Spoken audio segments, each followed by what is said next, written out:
சரக்கு ரயிலில் தீ விபத்து ஏற்பட்டதால் ரயில் டேங்கர்களை பிரித்தெடுக்கும் பணி தீவிரமடைந்து வருகிறது.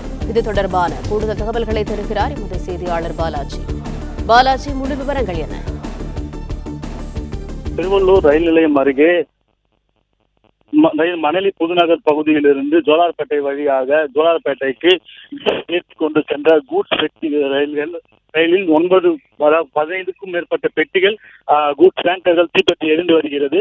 சுமார் 2 மணி நேரத்துக்கு மேலாக இந்த தீயானது கொழுந்துவிட்டு எரியும் நிலையில் மீதமுள்ள அதன் அருகே உள்ள மற்ற டேங்கர்களை பிரித்து தூரமாக எடுக்கும் பணியானது தீவிரமாக நடைபெற்று வருகிறது. இதில் 30க்கும் மேற்பட்ட ரயில்வே ஊழியர்கள் தற்போது பணியில் ஈடுபடுத்தப்பட்டு அதன் அருகருகே உள்ள டேங்கர்களை பிரித்து தூரமாக எடுக்கும் பணியானது நடைபெற்று வருகிறது. மேலும் இந்த பணியில் தற்போது பெரும் சிரமம் ஏற்பட்டுள்ளது.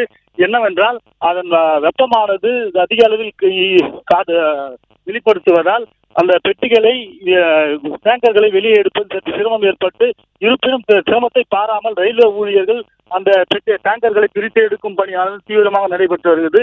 அதன் அருகே பொதுமக்கள் யாரும் செல்லாதவாறு பாதுகாப்புக்கு பலப்படுத்தப்பட்டு காவல்துறையினர் பாதுகாப்பு ஈடுபடுத்தப்பட்டுள்ளனர். தற்போது சம்பவ இடத்தில் மாவட்ட காவல் கண்காணிப்பாளர் சீனிவாச பெருமாள், மாவட்ட ஆட்சியர் பிரதாப் உள்ளிட்டோர்கள் சம்பவ இடத்திலே பார்வையிட்டு பணிகளை மேற்கொண்டு வருகின்றனர். ரயில்வே ஊழியர்கள் மற்றும் ரயில்வே அதிகாரிகளும் சம்பவ இடத்தில் பணிகளை மேற்பார்வையிட்டு வருகின்றனர். தற்போது டேங்கர்களை பிரித்து தூரமாக எடுக்கும் பணியானது தீவிரமாக நடைபெற்று வரும் நிலையில் மற்றொரு புறம் தீயை அணைக்கும் பணியும் தற்போது தீவிரமாக நடைபெற்று வருகிறது. மேலும் திருவள்ளூர், திருத்தணி, பூந்தமல்லி, ஆவடி, அம்பத்தூர் உள்ளிட்ட பகுதிகளிலிருந்து சுமார் 9க்கும் மேற்பட்ட தீயணைப்பு வாகனங்கள் வரவழைக்கப்பட்டு தற்போது தீயை கட்டுக்குள் கொண்டு வரும் பணியில் நடைபெற்று வருகிறது. இருப்பினும் தீ கட்டுக்கடங்காமல் குறைந்துவிட்டு எரிந்து வருவதால் தீயை அணைக்கும் பணியில் சுமார் 1 மணி நேரத்திற்கு மேலாக தீயணைப்பு துறையினர் ஈடுபட்டு வருகின்றனர். தற்போது சம்பவ இடத்திலே அமைச்சர் சாமு நாசரும் பார்வையிட்டு வருகிறார்.